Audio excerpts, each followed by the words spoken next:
A lot of people also just didn't know, like, we needed a hunting license. There's a quota. Like, people were under the assumption that we just go out and shoot whatever and we can shoot like 10 deer. So I think there was some thoughts about me for sure coming in. Like, I mean, it's just all about education. What's up, everybody? Welcome back to the Drury Outdoors 100% Wild podcast, powered by DeerCast and Form Energy. And you keep on being Matt Drury. And you keep being Tim Chelswick. Yeah. And this week, we're pumped. Yeah, because normally I'm the one with the like really great personality in the studio, like the really shiny one. Yeah. Just keep telling yourself that. Okay. Not so much. So we got a special guest today in studio. Yeah, so if you're listening and not watching, we've got Sydnie Wells sitting in with us. Sydnie? What's up, Sydnie? What's up, guys? I'm so excited to be here. Long time coming. That's right. I'm pumped. We've tried, you think, you're in Illinois, we're in Missouri, we're not that far away, but actually you're not really in Illinois anymore. You're in Georgia, I'm in right? Georgia a lot too now. Yeah. Engaged. Yep. You got the Barstool Outdoors side pumping. Of course, you're in the Midwest. Your dad, famous Tim Wells, when you're hunting whitetails, you're over in Illinois, but that's even probably 3 hours from here? Yeah. 3.5 hours. Yeah. 3 hours probably. So trying to line up your schedule, because I wanted to have you in studio, I thought would be fun, but trying to line that schedule up is crazy. So I ran into you at the NWTF convention. I was like, are you ever in St. Louis? And like, you know what? You're partnered with the dive bomb industry guys. And they're here in St. Louis, right? Yeah. Like they have a huge party, basically industry party. They have, every summer. I'll be there then. So I looked up the date and I sent you a message. I was like, all right, let's lock in this date if it works. It was perfect because Matt did text me and reminded me. I'm like, oh yeah, actually we'll be there. And he's like, how about Friday? I'm like, well, let me see what time I need to be there. So it worked out. I'm so glad. And you're traveling all over the place, like following along on your social media. It's like, all right, where's Sydnie at today? Is it Florida? Is it Chicago? Is it, Atlanta? Is it wherever it is? So how do you keep up with all this? I mean, you're scheduling and just trying to plan this stuff out and make sure your plane tickets and all that stuff lines up right. It's spreadsheets, lots of spreadsheets. And also not planning way too in advance. Like people are like, oh, it's July. They're like, what are you doing in November 15th? Well, I'm like, well, November 1, I'm not doing anything because it's the rut. But 2, I can't plan anything until a month out because something cool might pop up. Yeah. And if it's like a badass hunt, I got to be on that hunt. Yeah. That's like dentists. Boy, whatever. I got like a 6-month appointment. Yeah, can we schedule you for May 16th of 2028? It's like, let me check my schedule. Yeah, I'm available. Actually, I'm busy that morning. Yeah. This segment of 100% Wild is brought to you by PH Outdoors. Check out the full line of the G Series and brand new M Series drills at phoutdoors.com. Sydnie, you're at a really interesting place because obviously you're well known in the outdoor industry, but then you're also interfacing with kind of like the media industry in general. So like beyond the outdoors, kind of at a higher level. I'm curious, do people have any preconceived notions because you're a hunter, you're an outdoors woman? Like, do you have to battle any of that? Win anybody over?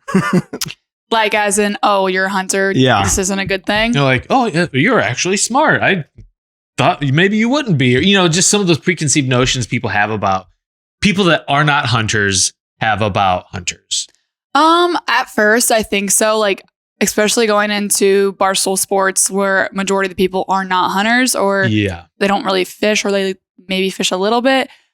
Probably. Has anybody voiced anything to me? No, but I think that being in this job has been cool because it opened people's eyes up. Like I take a lot of my coworkers out hunting and fishing now and they're like, wow, this is so much fun. We just did a bass fishing tournament and they had the time of their lives. They're like, Sydnie, can we do this every year, like 5 times a year? So I think like the audience is a completely different audience. I had to kind of win them over and there's still people that definitely do not like me because I shoot animals. But a lot of people also just didn't know, like we needed a hunting license. There's a quota, like there's a standard that you actually have to harvest. People had no idea. People were under the assumption that we just go out and shoot whatever and we can shoot like 10 deer a year, all $10. Leave them lay. Yeah. Yeah. So I think there was there are some thoughts about me for sure coming in. Like if they're antis, I don't know if they were, nobody again voiced anything. The audience there was for sure. And there still is, but I mean, it's just all about education. Like you don't reason with the unreasonable. You just educate and be like, this is why I do it. And actually, no, this is not the way we do it. This is the way we do it. So going over that barrier wasn't very hard, to be honest. People were very like, I want to know what you're doing. Like, this is very interesting to me because it's just a whole nother world. Well, and you've had a great role model in your dad and in your mom for that matter, and kind of teaching you the way. And Tim's style is so unique and interesting. Of course, we've had him on the podcast a couple different times. Like you could just listen to him talk in his stories all day long because they're so interesting. He has such a interesting dramatic way to put things. And I'll never forget one of, back when the Outdoor Channel was still doing the Golden Moose Awards. And I think they combined them with the Sportsman's Channel, and he won a big award, and he got up there. And at that point I didn't know him super well. I know Mark and Terry did, but I hadn't really known him or met him before that.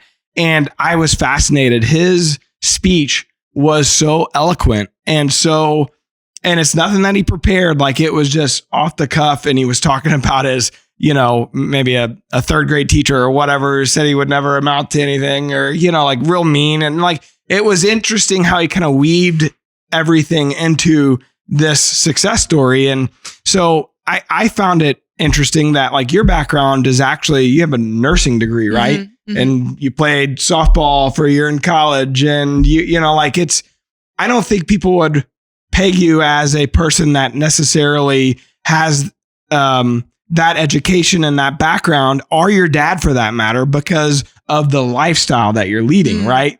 But then it's like, man, there's so much more to this.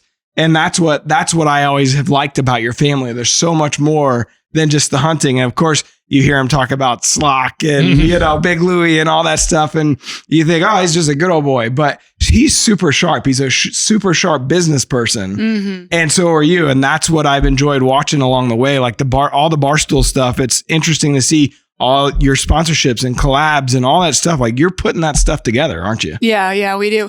We have a 2-man team, just me and my producer, Jack. So Jack's filming me, chasing me everywhere, and it's just us two.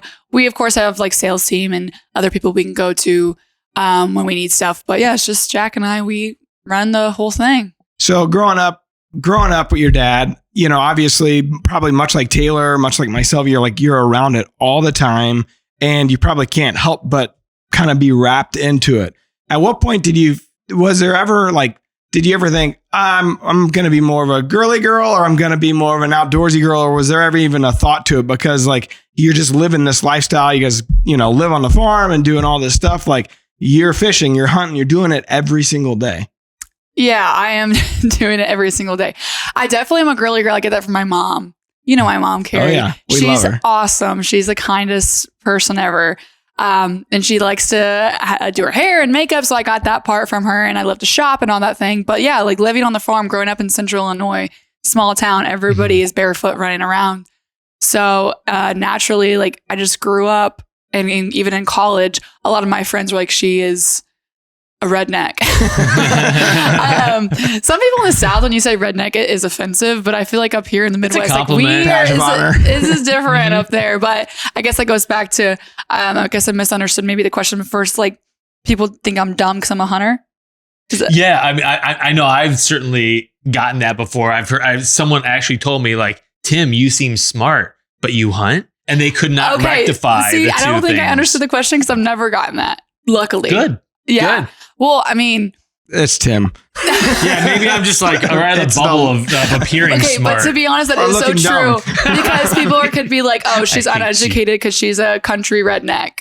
That could be a thing. That is definitely a thing with people. They have a misconception of country folk. Then you got them right where you want them because you're going to surprise all of them. Yeah, right? Yeah, no, and so I'm very educated. My dad is going back to my dad. He's insane. He's so smart. His narration, that's why people like to show. The way he narrates is so fascinating. And when he tells stories, we've done some podcasts together where he tells stories and he's talking about these things. I don't even know how to respond because it's so You get wrapped up into it. Yeah. And I'm like, I'm not as smart as you. I need to get to that level, but I will with some time. Yeah. Well, he's perfected it over decades and decades. I think about the same thing with Mark and Terry. It's like they've done it. They're 10,000 hours plus some. Yeah. They're masters. Yeah. He's fascinating. But growing up, it's just, we lived the country lifestyle. We had the garden, we had the lake, we went fishing, hunting. I mean, it wasn't like, it's not like a social media thing, because social media also wasn't really around. Even better. We were doing it because, social media, we got to do it, we just were surrounded by it. Yeah, we were surrounded by it. Like grandparents, we lived on the farm. Like my parents took us to grandma and grandpa's every day. We had endless sleepovers. We ran barefoot in the barn, which looking back was so dangerous. That's where we played hide and seek, and Clint would be rusty falling nail. through. Yeah, 100%. So that's all, like, it's just natural. So, you've great at fishing, great at hunting. What's the most favorite thing of all the things that you've done outdoors? What would be the one thing you're like, man, this is what I would do every day if I could? Whitetail deer hunt. Yeah. From You've Illinois. killed some giant whitetail deer though. Too. Yeah. A lot of big Louies. Yeah. Big Louie. I love chasing big Louie. I love that all their shooters are called, like for us, Mark, they're to naming them, and it's all I guess shooter is what we call a deer before they name it. But you guys, everyone's Big Louie. So it's like, man, this thing's got 9 lives. It's like, no, that's a new Big Louie. They're all Big Louies. The comments are like, wait, I thought you already killed Big Louie. Wait, we're going to kill him again. How old is Big Louie? I'm so confused. 20 years old. How did that come about even? Well, my dad definitely termed that, just like he termed slock. Yeah. So growing up, literally, that was natural too. Big Louie, we're going to go kill Big Louie. Now I've termed, we got Big Louie, we got Mega Louie, we got some tiers now. Okay. Tim killed Mega Louie last year. Yeah. I killed Big Louie. He killed Mega Louie. Yeah. That was a crazy hunt too. Like the one on the ground, right? Where you just the one on the ground. walk in and there comes a giant deer comes out. So that was a new property that was the property. Yes. Yeah. That you guys were a part of for a split second until Ramsey and I bought. Yeah. You guys out. So Terry actually went in with Tim on a farm together, and it was right by Tim. Tim's funny because he'll randomly call myself or Terry up and just be like, I got a farm that we just need some money. Like, we need more of it. And he's like, I'm like, why are you calling me? Like, you picked the wrong jury here, buddy. I'm like, call anybody else. But they bought a farm together that was, Tim said, this is the farm. I mean, it's like, was it 80 or 130 or what? So it's 80, but we just bought another 2. Looking at Ramsey. 120. So 80 up top, 120 in the bottom was through an auction. Okay. So we just bought the bottom half too. Yeah. Awesome. But that was, my dad just went out there. Actually, I just killed my deer a couple days ago. I have this thing with my girlfriends where we don't hang out until I kill a deer. And then when I kill a deer, I'll text them like, yes, let's do something. Nice. I'm old now. Let's go. Yeah, for sure. So I killed my buck. I never get to hang out with anybody. That's the case. Sorry. I don't think people want to. So it's during like that peak time where you can rattle the big bucks in. So, end of October, early November. Killed my deer. My dad's like, Sydnie, let's go check out the new farm. Let's just go walk around Spot-and-stalk. And I was like, no, I got my girlfriends coming in town. I promised them I got to hang out. So, of course, I'm with my girlfriends. He's like, well, I'm going. That's when he was on foot, just, made different spots, and Big Louie. He rattles it like it's a 200 class whitetail. Yeah. He's spotting and stalking like it's a mule deer, and he walks in. This thing comes out from behind a tree at what? It was like 20 steps, 10 yards. Yeah, it's very close, and he kills it. And he sends dad a message. He's like, got Big Louie. And we're like, wait, is that the new property? He's like, oh yeah. I wish you were here. And I mean, we've never seen that deer before. Yeah, it's brand which is new. the coolest part. Is like, we did not know what to expect. Just wanted to make some spots and rattle a couple times. And that's what he did. And he saw him from a distance, and he stopped. Cameraman Steve was behind him. Was like, okay, we're going to try here. Rattled in. He came in. And then once he killed it, we pulled some trail cams and checked out the videos. And of course, that's where we first saw him, but he was already dead. So it was pretty cool to have that trail cam. And that never happens anymore. Happens. You always know what's on. You always know. So I'm like, dang it. I should go out with you. That's how it always goes. Always. Your dad's so good at that instinctual shooting. And like, I need every bit of help that I can get. It's so amazing to see him and his instincts, whether he's blow darting a Cape buffalo, it seems like, or a bird in the air, or like, it's amazing that skill set that he has. He has an insane skill set, which I'm very thankful for, because growing up, he was so hard on me and my brother, like super hard on us. Also, he was, young, trying to start his TV show. So he's like, get on the camera. I'm like, oh my gosh. Yeah. Watch where you step. Yeah. You know how it goes. Oh yeah. Do it again. He's such so good out in the woods that he's taught Clint and I everything. And I've been so blessed because I feel like I'm a pretty dang good deer hunter now. You are. A good just spot-and-stalker, I like to say. Yeah. Because of him. Yeah. Yeah. It is. It's fun to watch you guys' content. I think that's why it resonates. You go to YouTube and see the stuff that you guys are putting out or on the social channels. Like, he's got a huge fan base, and now you as well. And it's because it's different than, obviously we're hunting out of box blinds and food plots, and we've kind of perfected that over the last 20 years. We've changed our styles to what it used to be to kind of, I guess, be more productive. And, but you guys have stayed strong. You're still hunting out of trees and still spotting and stalking, and still, I think it resonates with a lot of people because that's the way a lot of people are still hunting, hunting. Yeah. That's the reason you guys never got into baboon hunting, because that category is already never been to Africa. that's the other reason. It's much easier to kill them over there than I saw Iowa. Your dad using a boomerang or something. Yeah, okay, he still tries to do stuff like that I'm like, I'm out. That's not good. I'm good. Mm-hmm. Sydnie, so you're a bow fisherman. I'm a bow fisherman. Someone on this set is not a bow fisherman. What? Help me, dude! I'm not even a fisherman. Well, that's true. Also, let's not complicate it. I can't do the basics. Anything that swims is not on Matt's radar. I'm not sure. Anything that swims is safe from you, Matt. Yeah, yes. It's weird because growing up, we never.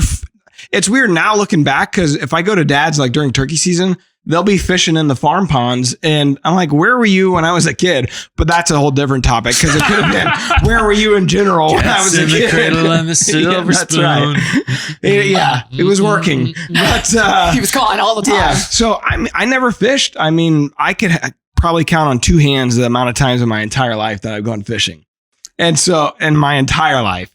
And so Tim likes to give me crap about it. And the bowfish, they keep trying to say, like, we're gonna get you out bow fishing and produce a piece about it and basically make fun of me, make fun with you. Yes, that's right. So what do you bow fish for? Any rough fish, but I try to avoid.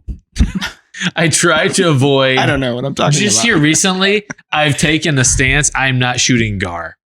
Unless it's like a mega gar. Okay. Because gar are native. Why are you so racist? I feel, I'm racist and petty.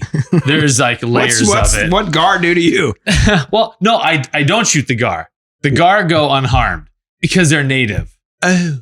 And I just feel like I'm doing a little bit. So are you just going like Asian carp, or what is it? Okay. Yeah. Well, I don't really like to shoot the gar either because they don't get big in Illinois. I mean, we're fishing the Illinois River, the backwaters of Rice Lake, which is like the runoff of the Illinois River. The gar just don't get big. I mean, it's fun, but then it's just a pain in the butt to take them off the arrow. Yeah, they're definitely challenging in a lot of respects. But I just feel when you see schools of thousands of silvers or big heads, or even the big grassies up in like the shallow stuff. The big grassies. Yep. I just like it, Matt. I don't know. It's fun. It is so fun. If you've never bowfished before, you need to I've try. never gone. I'm not going with you. I would go with her, but not you. Because you're going to make fun. She might teach me something. You should make fun of you afterwards on social. Tim Wells is on the boat, though. No, I don't want to go with him either. He'd knock me out.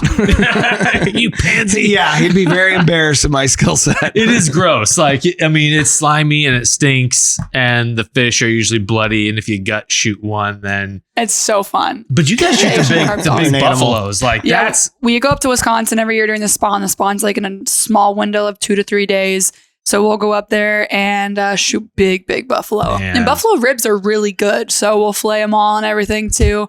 You got to do it right. It's good. Why are you looking at me like that's not a carp? Buffalo aren't a carp. I wouldn't know. I mean, I wouldn't know the difference. That's also a buffalo, Matt. This too is a buffalo. Just tell me, I guess. Oh, neat. Like I would go with her or JP. That's my stipulations. I'm not doing it because JP, you're going to be in giant wherever he's fishing for. It's going to be big. Just go down to the farm. That's right. Mm-hmm. Yeah. I just bought a property that has a 9-acre lake on it, and they're like, it's loaded with. I'm like, some type of fish is in there. I'm like, cool, like, good for the lake. It's in the way. They're like, this is like the number one thing people request when they're looking for farms. I'm like, it does not trip my trigger. It's pretty. I like to look at it. I got a trail camera set up looking right over it. So do your kids know how to fish? No. Oh my gosh. I'm a disappointment in a lot of ways. I know this, but we were at the lake. Dad won't let the kids fish off the dock. He's very particular. Lures hung up. Wait, does he have his fish feeder out there? Well, no, Lake of the Ozarks is the lake I was talking about. Okay. He's got a place Lake of the Ozarks. So we were there for Memorial Day and, it was Father's Day weekend, and Forrest, who's Terry's farm manager and camera guy, him and his wife were down there, and Cameron was asking me, he's like, hey, can we go fishing? I'm like, Forrest is the guy to ask. Like, he will take you through, like, I can learn something here. And I just sat there, like, all right, Forrest, take us through. Because we're screwed if you catch something, kid. Yeah, I don't know how to get that thing off the hook. Where's the Zepco at? Don't laugh at that. So that's what we're working with. Yeah. I'm so disappointed, but that's all right. You're getting in line. But the bow fishing is so different. Like, it's weird because you're shooting a lot. I would do it, I guess, but with the right people. With the right people. It's just so fun. You can come along, but you aren't going to be the only person. That's my stipulation. I just know you're going to make fun. Too much fun. A little bit. It's fun because it's all instinctive too. You're like, wow, pretty good shot.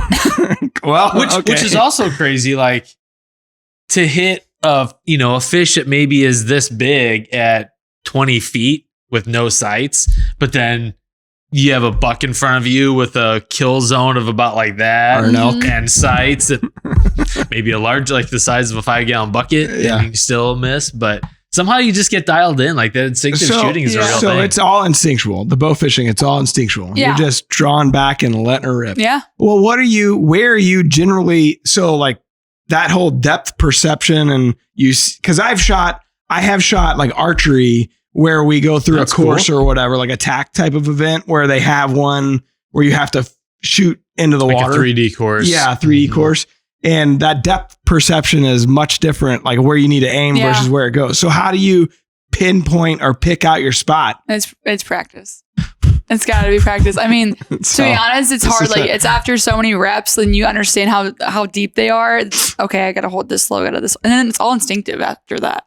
How much lower are you typically holding than where you're seeing it? Well, if they're like a foot deep, maybe, I don't know. What do you say? Maybe 6 inches lower. Well, so a foot's pretty. They're not too deep though. Correct me if I'm wrong. I see bow fishing as the shotgunning of the archery world. Because like when you shotgun clays, you're not really aiming, you're swinging the gun in the direction of the target.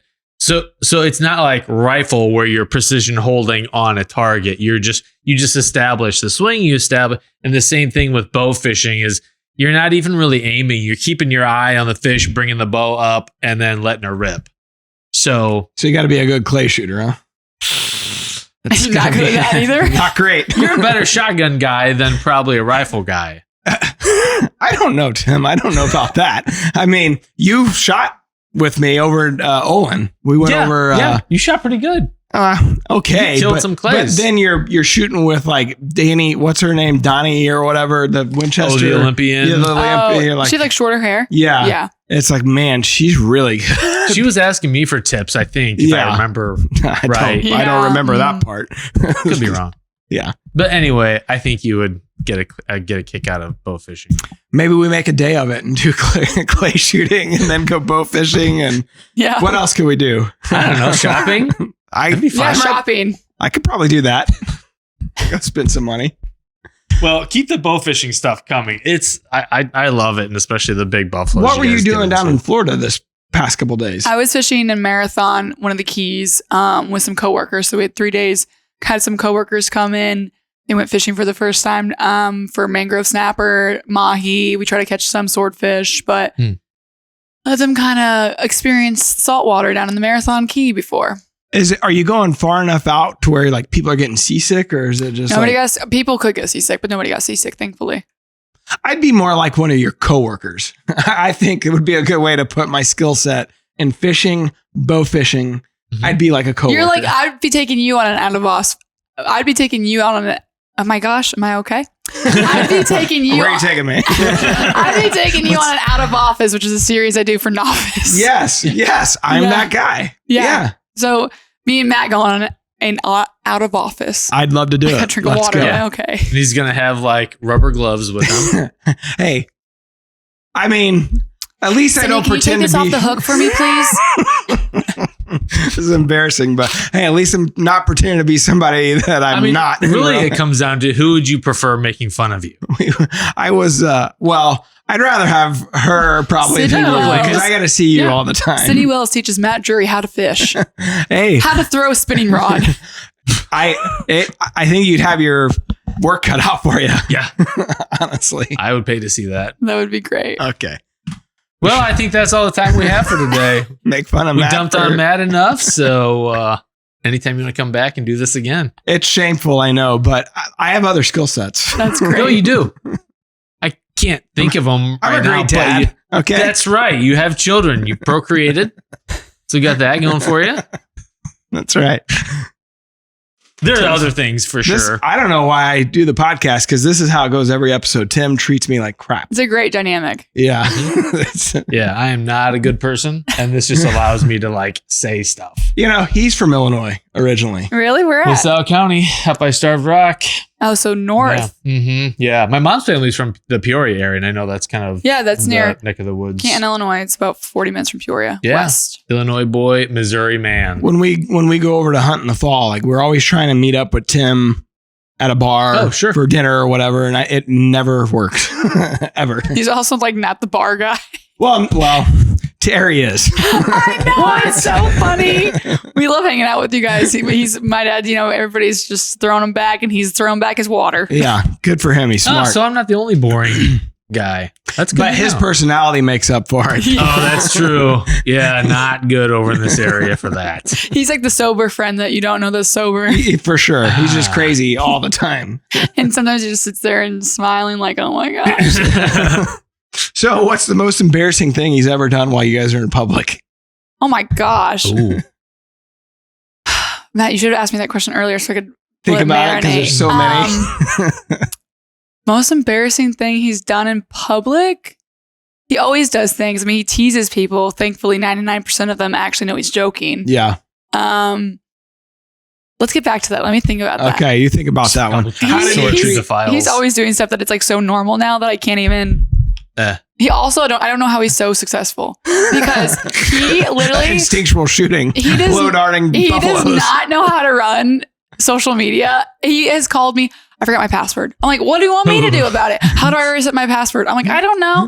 I gotta he's gotta literally FaceTime me on his YouTube. I'm like, what is going on? How? Prince of Nigeria just called. He says he needs help unlocking his bank account. He'll text me. You know, like you get like fake toll things. Like, you know, like do not click on that. Don't click. Oh yeah. He's like, hey Sydnie, I just got hacked. Don't click on any tolls that like say like you owe something.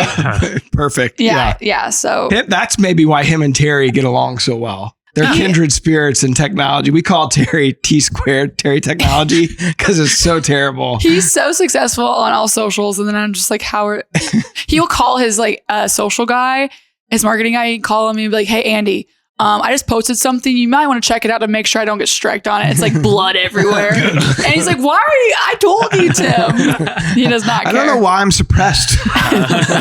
Why my reach sucks. A lot of bodily fluids on that channel. Shadow ban? And he still yet can break through it because the content is so out there. It's so compelling. Yeah, it's compelling. It's so crazy. Yeah. It's crazy. Yeah. This segment of 100% Wild is brought to you by Stealth Cam. Check out the Revolver and Revolver 360 Pro cell cams as well as all the other flagship models at stealthcam.com.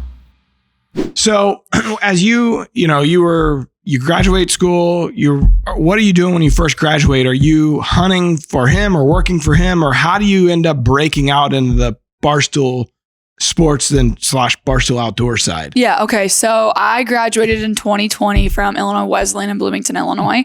As a nurse, I passed my boards. I actually accepted a job on a medical ICU, trauma 1, which is what I really wanted to do because I wanted to go to NP school. But I did have a following. And so when I accepted my job, my mom's like, great, you're going to the hospital. My dad's like, what the heck are you doing?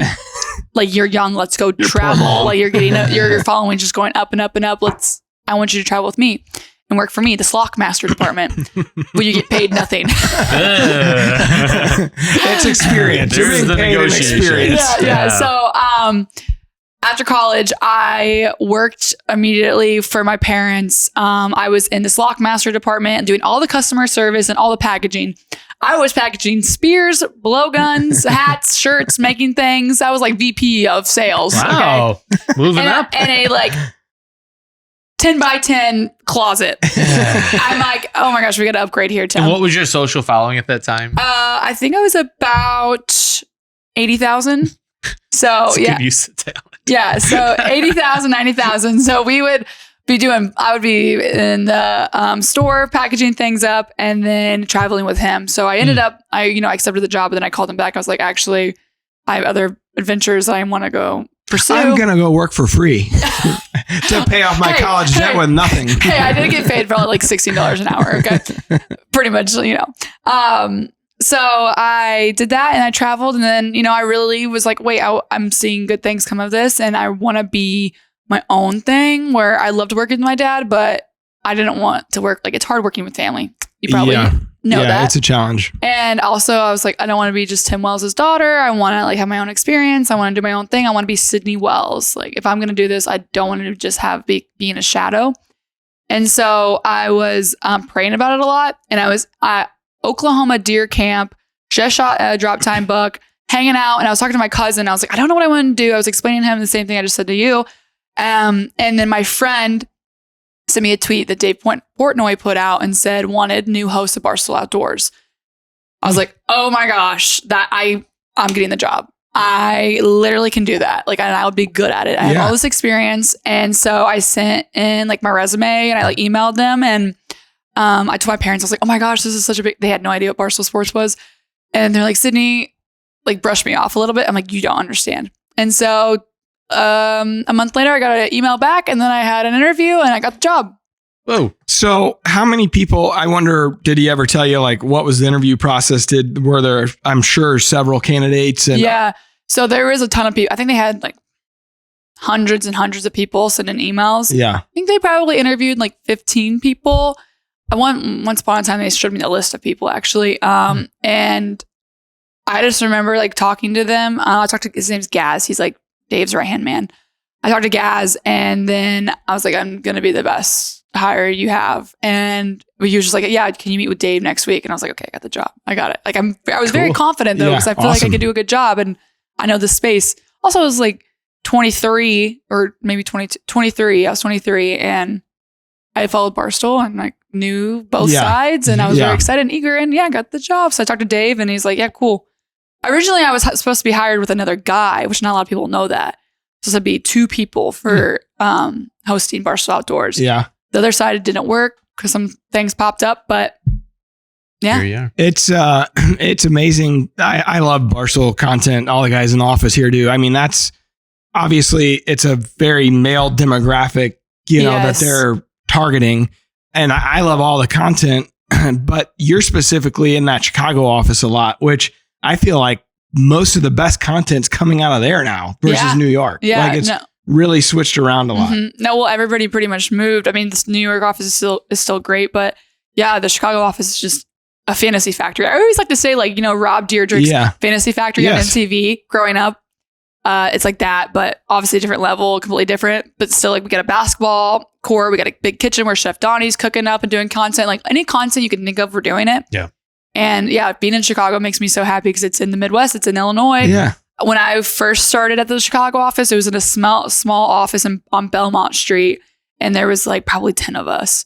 And I was in a ton more than I am now because I travel so much more, but the big office is great. I mean, we just did a bass tournament on Lake Michigan, and everybody was there at my hands to be able to come do it. Yeah. It was great. It's awesome. You mentioned the basketball, the content they put out a couple weeks ago. You killed you were in a basketball tournament, right? And you were absolutely killing those fools. Like guys, girls, like you freaking killed it. Yeah, well, I'm super competitive. That's one thing that people might not know. Some people do not realize that I'm actually athletic too. Yeah. I'm telling some of my You're a collegiate friends, athlete. I'm like, yeah, I'm gonna go play a basketball tournament. Like, oh, I would love to watch you play basketball. I'm like, what is that supposed to mean? I'm athletic, and I actually am good at basketball. I was like, middle finger up. But you proved them wrong. Yeah. You killed it. I didn't see. Were you the MVP of that? Yeah. Yeah. Well, it was for also a bag of 40 grand. So we were all like, here we go. Everybody get ready. How many people were on your team? It was a 3-on-3 tournament. Oh, awesome. Yeah. Hell yeah. It was so fun. I'm like, damn, I need to be doing basketball content instead of hunting content. Yeah. So when that kind of content goes out there and you're known on the outdoor side and fishing, hunting, all that stuff, are you getting a lot of comments just from the consumer users about like, holy shit, like who is this person? Well, I mean, is it opening the doors to another section of followers, I guess? Yeah, absolutely. Anything that's the thing with Barstool, which is so great. Everybody has their own brands, or like you're just a literal character in the Barstool space, but we all have our own brands where that's why Barstool Sports is so fun. It's such a great place to work. We are just exposed to so many different things and are doing things that, like a mini golf tournament. Like I would never, ever do that. Like this is so fun. And I've been there for 5 years now, so people know who I am and know that I'm the Barstool Outdoors girl, but I've also been in a lot of other activities and things. We have like our big camp, a Barstool camp that's in August, and we have big competitions. So I do travel a lot for Barstool Outdoors, but when it comes to things that are happening at Barstool, like big events, I try to be there and I want to be at every one and I want to be involved because that's why I love my job. I don't just have to hunt and fish. Mm-hmm. Yeah. When you make your hobby your job, it ruins it, to an extent. So that's how I do feel. Sometimes I'm like, oh my gosh. You said a mouthful there. Yeah, you're kind of living the dream. I mean, you've got the diversity that you want. Yeah. And some people just get pigeonholed and then they're stuck there. Yeah, no, I love it because it's like, oh, I have a break from like my hunting and fishing. I love it, but I want to be able to like still love it. You know what I mean? Oh yeah. Yeah. So has it just this job, which it's crazy that that's a job, right? First of all, what a dream. It's crazy. What a dream. I understand that because I'm like, I want people to know how blessed and thankful I am for it because I do love it. But you mentioned early on, like you wanted to be your own, out from the shadow of Tim Wells and your own brand, Sydnie Wells, your own thing. Like you've done it, right? Yeah. I mean, this is it. Like going this route has really established that for you. 100%. Some people don't even realize that my dad is my dad. They're like, oh, wait, this makes so much more sense that Tim is your dad. I'm like, yeah, of course, the Wells name. But people don't put two and two together sometimes.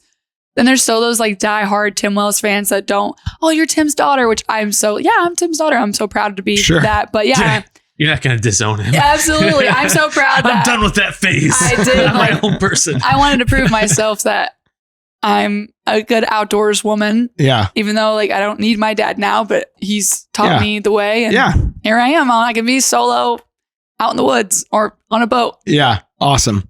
Well, we're super proud of you because it's almost like with Eva or the Willie, the duck commander guys, like when somebody, what we feel like in our little community, the outdoor community, the hunting community, like breaks out and goes mainstream. Yeah. You're just so proud of it. It's like, holy cow, look, the success, Cam Haynes, it's like, look at the success they're having in the mainstream world where hunting and outdoors is kind of frowned upon in some ways, and it's like Cam had Jelly Roll. Yeah. Shooting a bow. Oh yeah. Oh really? Yeah. That's so awesome. Well, he got him to where he was losing all that weight. Like, he's got him exercising and all that stuff. Like, I don't know. So you get to see a different side where like the public at large is kind of getting a glimpse into our world and accepting it. That's what I love about it. Yeah, that's fun. And it's fun bringing my coworkers. That's like the best part of my job is having my out of office series where they're all coming hunting or fishing. And I have White Sox Dave and Chief. They're from Chicago. Like they've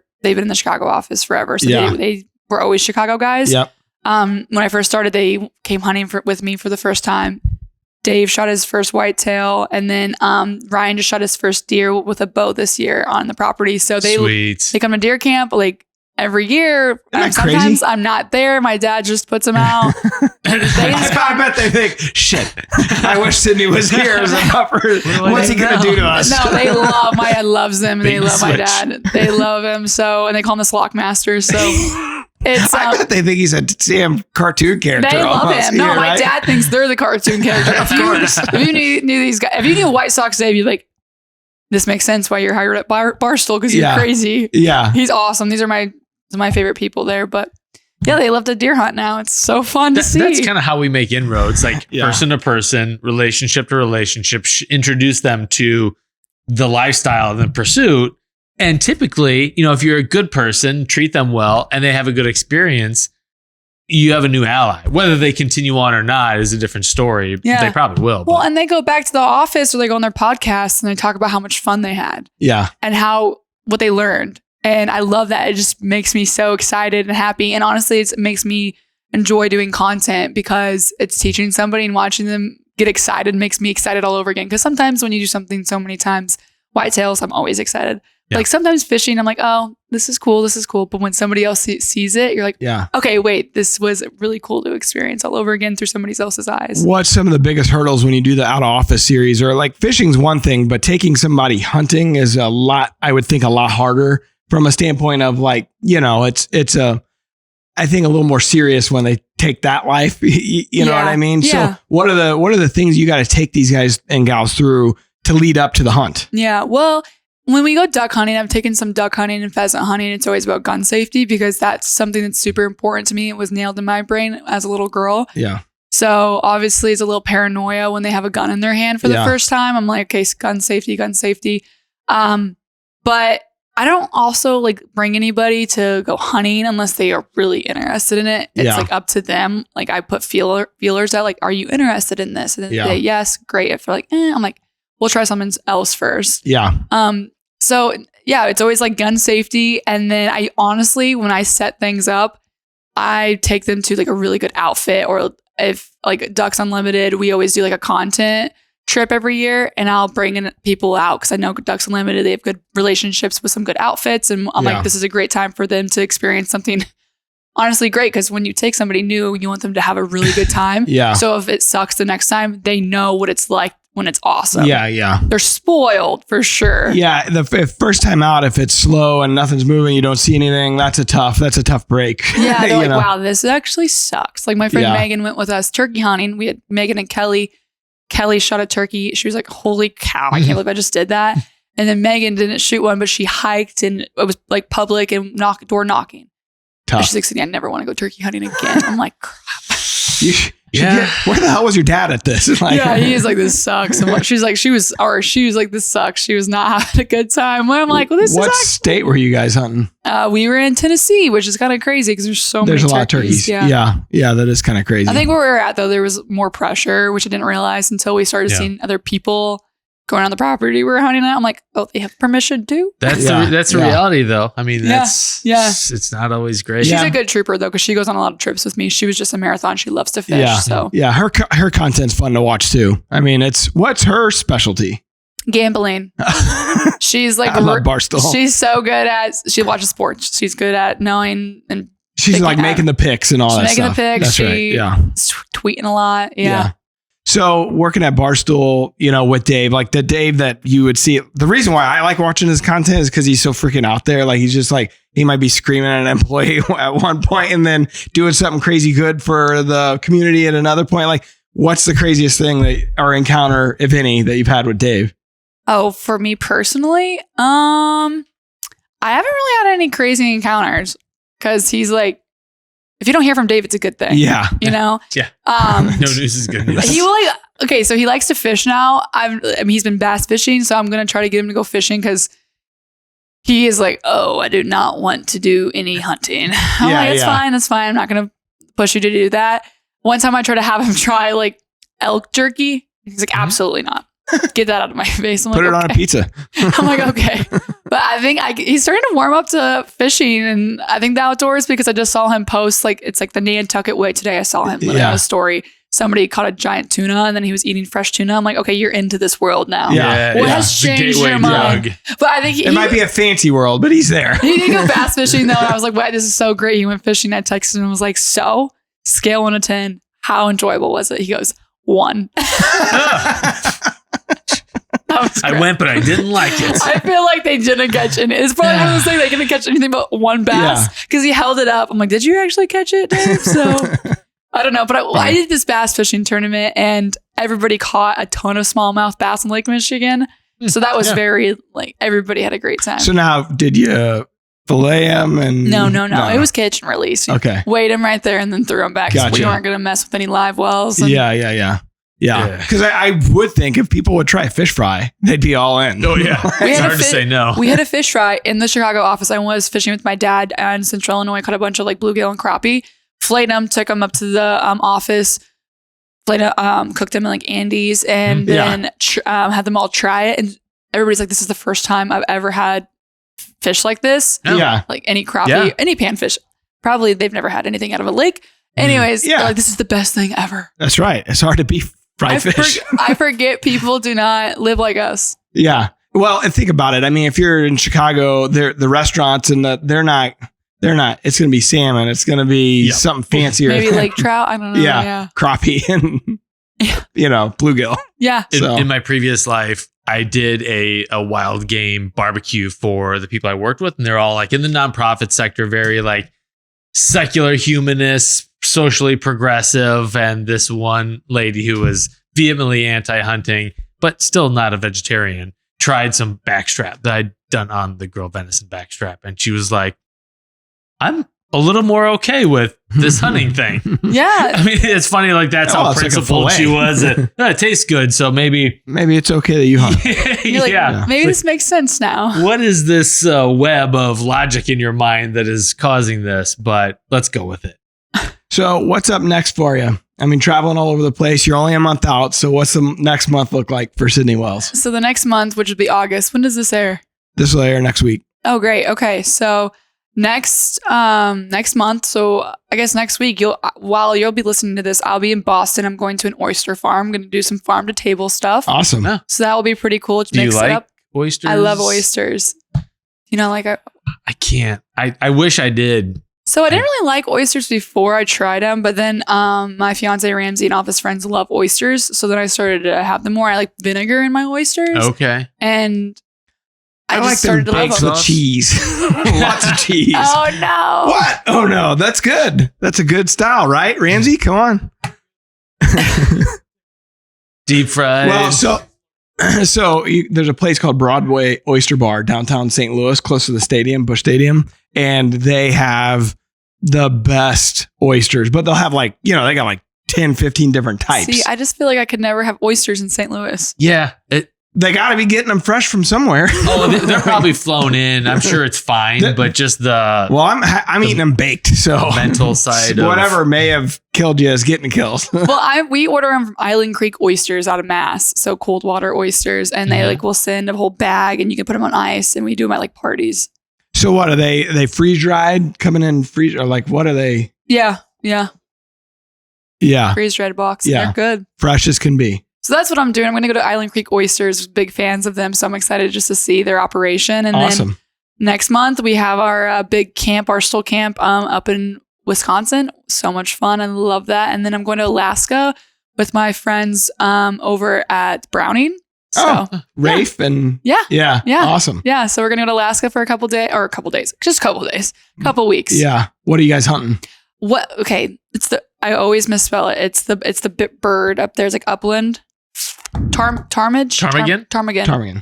Okay, so she said we're gonna go hunt ptarmigan. Never hunted ptarmigan. Don't really know much about ptarmigan. Very excited about it. Also, never been to Alaska, and also the salmon run's gonna be that time, so we're gonna fish.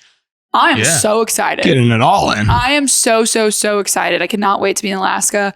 Then September is gonna hit, and I'm still trying to kill my first elk with my bow. So going to Oregon with my dad, and hopefully we some giant elk out there too. Yeah, we're pretty lucky. We got a connection to go on some private land, but nobody hunts on. Even better. And we've been My dad always liked to say, we've been on every mountain ridge that does not have elk. So hopefully the process of elimination. Yeah, the process of elimination. Hopefully this time we're like, let's spend a little bit of money this year and actually go do it. Yeah. Awesome. So what's your preparation leading into an elk hunt? Preparation is definitely, I'm working out. I'm hiking, thankfully. I'm in Georgia some majority of the summer and the springtime. So we're going to be hiking Mount Yonah. We're going to be getting my butt into shape. And then obviously I'm shooting my bow nonstop. What about your practice? Oh, I'll practice out to like 75. Yeah. I pull back 60 pounds too, which is good. Damn. I mean, that's obviously plenty good then. Yeah. I mean, I know some men that shoot 60 pounds. 62. What, Tim? I'm going to push you off this set. I'm going to push you right down. It's probably Sydney. She's probably the bad influence. I'm usually really nice. No, he isn't.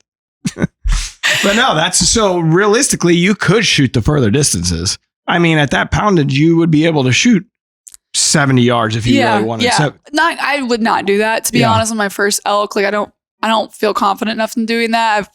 The furthest whitetail shot I've had was 55, and I probably would never go past that. Yeah.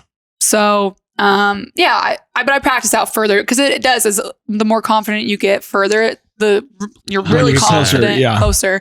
And also, I love to, sometimes you don't have time to range, so I love to practice in the yard, guessing the yardage, and then I'll range to see how get my confidence up there and have an idea how far things are. I do that with whitetail as well, just in case here he is. Yeah. And I've done that so much where I have been on hunts where I haven't had time to range, but I did know the yardage because that's how I've practiced. So when you're doing that, like is that something that just over time that you're getting better at? Like, okay, this is about 20 yards. That's about 40 yards. That's a 60-yard shot. Yeah. I mean, I'm getting better at that. And it might be a couple yards off, 3 yards off or whatever. But as long as you're in that range, you should be pretty good, Are you shooting a single pin dial or are you shooting a 4? I'm shooting a 3 dial. Yeah. Spot hog, fast Eddie. Yeah.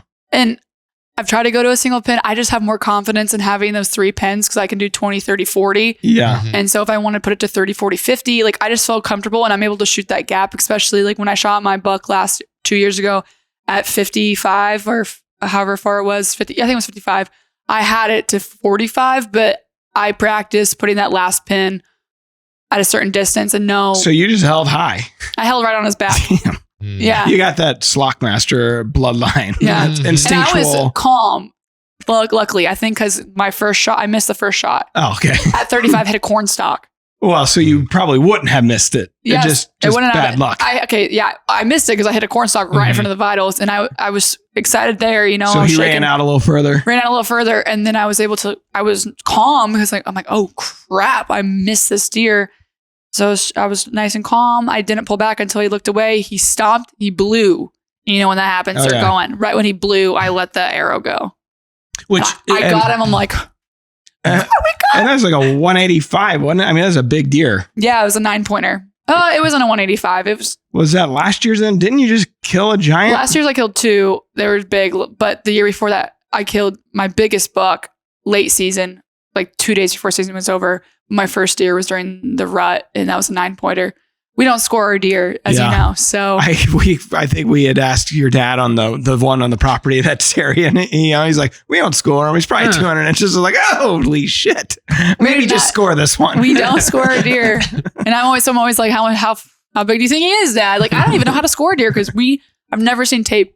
Like I've never seen tape come out. Good for you. I mean, that's something that I think a lot of people get sucked into. I mean, we always have. It's part of the camp experience. Like get gathering around and like taping them out with a beer, But man, I put my buddy Aaron Bennett killed a deer that we were both hunting last year. He killed it, and I put some stories out on Instagram of us taping him. And man, I got a bunch of shit like, oh come on, man, like. Why are you going to make it about that? I'm like, it's part of that's just like part of our tradition. But some people really do want to know, like majority of the people want to know how big the deer are. Sure. You know what I mean? That's not a bad thing. I don't think it's a bad thing at all. As long as it's not the only dimension that you it's just like the last step about for us. the deer. It's like, what do you score? I don't know. Let me see. The story of the pursuit, the actual hunt, the friends that were involved. Like there's a lot that goes into it. I think a lot of these traditional things though is why people love you guys' content so much. It's a total, it satisfies a lot of the consumers, out there. It satisfies what they're looking for. Traditional, style hunting, instinctive hunting, some of the wild, crazy style stuff he's doing. And then that you guys, you don't score them. Like that's the family aspect that I think all wraps into the package of why people love the content. Yeah. Well, I appreciate hearing those things too. Cause we try to be, it's authentic. As authentic as possible. And why'd you say that? I think my parents and myself, like we are very not scared to say how we feel, which is also important because I feel like a lot of people are, they won't say anything. But as you know, my dad, if people watching this know, follow the Slock Master, he is very much, he will tell you how it is. And if somebody says something that's wrong, he's going to stick out his neck. Like if anybody said anything bad about the juries, he's going to be the first one to say that's not true. Yeah. You know, and some people are scared to do that. But I wish you'd get on social media for us. Start going through the comment section. And another thing. talking about the comments, I like to tell this story. He his favorite thing, and he's like, Sydnie, if anybody ever says anything bad about you, you delete and block. You know what I did? All these people kept calling me a goat. And I just deleted and blocked them. You pieces of crap. What a story. I'm like, Dad, do you know what the goat means? He just took out his entire best fan base. The hardcore he's fans. Like, no. I'm like, that means the greatest of all time. He's like, he's shocked. What? We're sitting at the coffee table. He's always has to have like 3 cups of coffee before we go hunting. And he was just shocked. What does POS mean? Because I see that a lot on my comments. Oh. You should just keep those guys around. It's a good thing too. That's right. Those are your fans, Tim. Yes. Save. Yeah, it's always you POS, keep your shirt on. Yeah. Yeah. So that's good to know it's positive.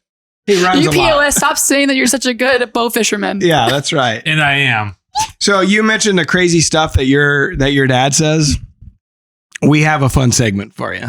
Okay. It's called Wells versus Wild. And you got to tell us if it's something that Tim actually said or is it something that was made up? Okay. We'll go every other one. I'll take the first one. You take the next one. Wait, I'm kind of nervous, guys. You should be. This is life or death. Okay. We almost had crappy tasting jelly beans you were going to have to taste every time you got it wrong. But I was like, let's not be mean to her. I thought you started for a second. I was like, wait, he definitely didn't say that. Why would he say that? It's so specific. He doesn't even know what those are. Okay. This is the beginning of it. Wells versus Wild. I gave up chasing tail in college. Now I stick to chasing whitetail. Less drama, better trophies. Less drama, better trophies. Is that something your dad said or is that fake, Tim Wells?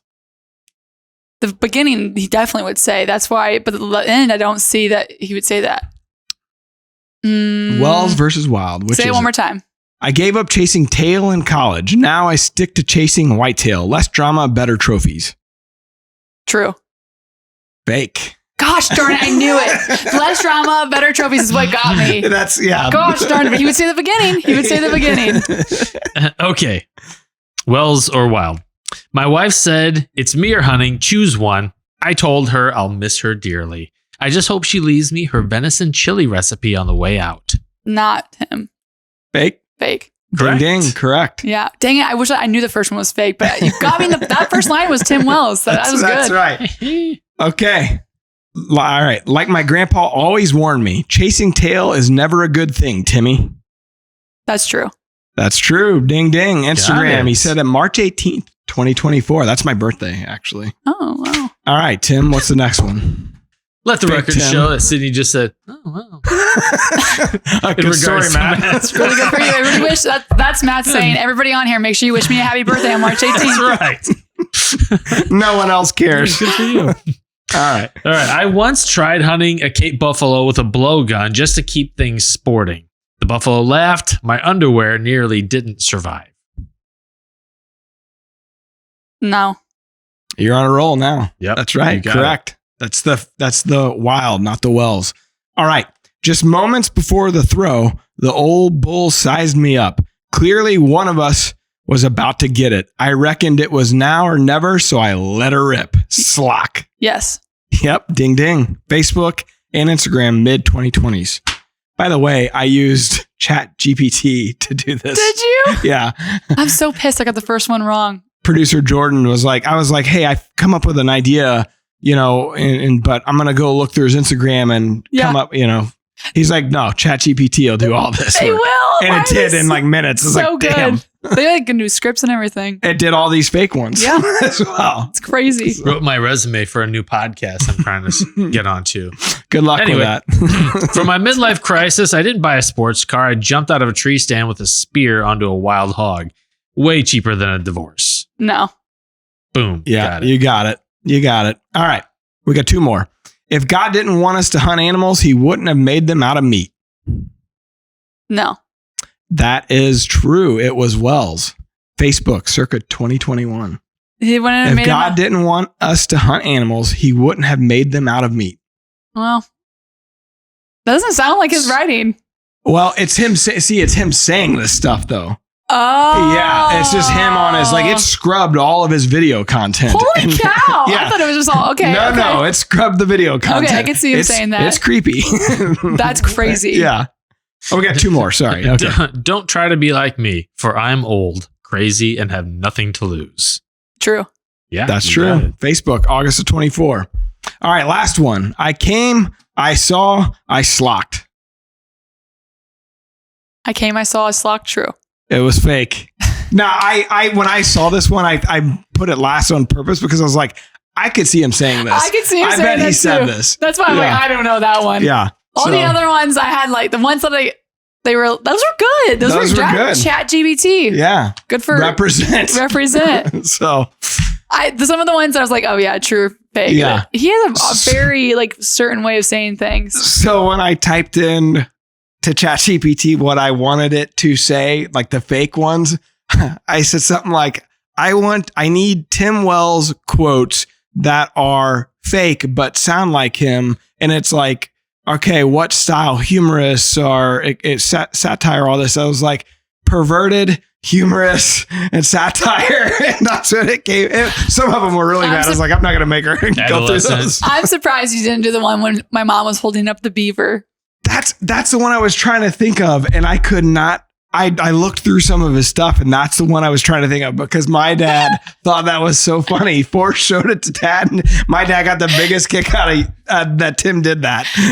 Oh yeah, I'll never forget. Did you guys see the video on his Instagram of like everybody's face? Okay, well, there was a song. He smacked my mom's butt. I just kept scrolling. I saw that. Yeah. Yeah. You have to go look at it. Yeah, I think that's why my dad gets a kick out of yours is because of the wild, crazy, like that's unfiltered. He's a wild card. Yeah, for sure. That's why it's so funny when people go up to him and he has some kind of like funny comment. I'm like, please no, he's joking. Please no, he's joking. So one time a fan got mad at him because he asked for a picture and he said $5. He says it all the time, joking, and he thought he was serious and he was pissed. And he's like, "You're an asshole." He's like, "Oh gosh." Now he's a goat. Now let me ask you this: has Portnoy ever met your dad? No. That would be worth filming. That's a segment all on its own. Yeah, man. I would be very curious how that would go. Yeah. I'm sure. Well, they're both like aliens to each other. You know what I mean? Like where they came from and what they're like. 100%. Yeah, that's funny. Well, that was fun. I appreciate you playing along with our shenanigans. That was fun. I actually really enjoyed that. Yeah. So, well, I think we'll let you go. We know you got a busy day ahead of you. So, are you in? That's a 2-day event? Yeah, 2-day event. Friday, Saturday. Are you going tomorrow as well? Yeah, at the HQ. You gotta come. You guys gotta come by and say hey. I know, like some of the First Farm guys are over there. Jake's over there. I'm pretty sure. Yeah, we could give a lot of waterfowl hunting tips. I've also never done that. Sydney, I thought you'd gone with JP. Nope. JP never invited me to his great spots. If he watched the show and heard you say that, maybe he would invite you. I said I would only go if I went with somebody like JP. Yeah, same. Yeah. So I got invited one time, but it's always at like the end of deer season when it's freezing, and I've just endured 4 months of always a shitty season. I'm like, hell no. Just kill earlier. I'm out of like, that's the ticket. I just need to kill early. I'm going to say last year I killed my deer 4 days apart, early November. I had the best waterfowl season of my life. That's all I could do. See, by the time season ends, Miranda, who you've met a few tickets to hang out and drink with a few times, she is over the fact that I'm, to her credit, I'm going a lot during the fall. Holding down the fort. She's holding down the fort, right? So like, it's like by the end of the season, if somebody asked me to go duck hunting, unless it was something awesome, I'm just like, no, man, I can't go. Yeah. There's no way. I'm going to get up at 1 a.m. to go drive 3 hours and stand in a cornfield. Yeah. Yeah. I would not do that either if I was waking up at 1 a.m. Yeah. Well, yeah. See, that's the thing, because of where I live, all of those opportunities are north a couple hours. All of them. That's tough. You know what I mean? So it's like, all right, well, you're like hunting public land, Arkansas at that point. Yeah. Except I'm not going. I just said no. Do it. So anyhow, but yeah, that's one more thing we could chalk up to things I haven't done. You got to come to Central Illinois and come hang out with us. I think we'll make you a man. Sydney's welcome back anytime. This podcast is over. Hold on. You suck, Matt. You like that? That's the soundboard, Sydney. Are you kidding me? There's all kinds of fun in here. I don't think so, Tim. Mm-hmm. Did you ever watch Home Improvement growing up? That's it. We've ripped off so much intellectual property. Yes, but it's only a couple seconds each, so we could do it. You can use it. Yeah. South Park. Hold on, an even better one. Some shows we don't even talk. Which hold on. You're not a douche. That's what she said. He's kind of a dick. So I could do this for days. I'm going to spare you the audience, the oil fart sound. Maybe not so much. I'm crying. But you don't say that. Next show is all Matt just saying. That's what was good. You don't say that. Yeah, that's right. Hold on. Yeah. So a lot of times we're just doing the show and I think of something great that's on the soundboard, but I can't find it. So I'm like, wait a second. Hold that thought. Hold it. And now you can laugh. Yeah. So. You guys are funny. We'll get there at some point. I enjoyed this. Right. This was fun. We appreciate you coming in. Yeah, heck yeah. Yeah, it was awesome. I've been wanting to do it a long time, and your dad's always gracious and comes on the show. It's just he has to zoom in. I would love it if everybody came in studio. I know we would have way more fun. I remember when he zoomed in and he was in his office and people were packaging things in the background. That's Tim Wells. Yeah, I'm like, okay, can you find another spot for at least just 45 minutes? A little distracting back there. That's all right. One time, Lee Lakoski, we had Lee on. This is before Tim. I had another co-host, a better co-host, Mark Kenyon. You may have heard of him from Wired to Hunt. Geez. Anyways, we were doing a podcast with Lee and his kids were in the background, like this. They're cooking lunch and the amount of background noise, you could not hear what he was saying. And I know there was some great stuff, but I couldn't figure it out. Just I'm nod like, and smile. Man, all right, we gotta, but some guests you'd feel bad like, hey, would you mind? They're doing you a favor by coming on. Do you mind just going in the other room for a please. second? Or getting rid of the family for 5 to 10 minutes. No, you can't ask them that. Tell your kids to shut up. That'd be great. You tell your kids to shut up. Bo sat here for a whole hour, never said a word. Scared to death. Just ends podcast. Yeah, that's right. So what you gotta do. Yeah. Anyhow, well, thank you very much. We love you guys. We love the Wells family. Thank you. Oh, well, we love y'all. So I'm so happy I was able to come, and you guys are the best. We've all been together for so long. So that's right. So fun. We went to the JP and Kelly's wedding, JP Morse, and you guys are related, right? Yeah. Through Kelly. Kelly's my first cousin. Yeah. Yes. And so they're at the wedding, and our family got invited, and we were Mark and Terry's sister Barb she was sick, and they weren't sure if she was going to make it or not, and so they decided not to come. They sent me and Miranda they said, hey, you guys still go represent. And we got to sit with the Wells family. It was great because we didn't have anywhere. It was like they almost had to set up a special table just for Miranda and I to sit at. It was kind of embarrassing. And your mom and dad were so nice. They're like, hey, no, sit with us. Cool. And we had a blast at the reception. So fun. Johnny was in rare form. He was running around writing Martin Truex's number with a heart on everybody's arm. Yeah, all the girls, all the pretty girls, he was writing in Sharpie. Whoa. Yeah, and taking pictures with them. And Martin was there, Austin Dillon was there.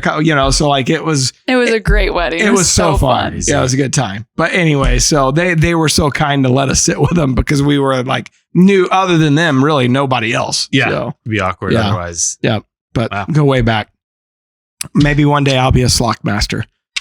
Keep reaching for that. Once you show me how to be a man. You didn't have to say that, Sydney. Yeah, you're right. I think Tim's rubbing it off on me. Blame me? Low blow. Jeez. Luckily, my wife doesn't watch this. It's like, yeah, you do need to be a man. Unimpressed. Maybe we'll cut that as a social clip. Oh, I'm sure it will be. So, all right, we better let her go. All right. Thanks for watching, everybody. Until next time, peace out. Bye. DeerCast movement prediction and mapping tools combined with our exclusive virtual rain gauges gets you ahead of your game. We're adding new videos every week, so make sure to click that subscribe button and check out all of our amazing content. This episode of DoD TV is brought to you by DeerCast Maps, waypoints, weather, virtual rain gauges, and more. Every tool you need to get ahead of your game.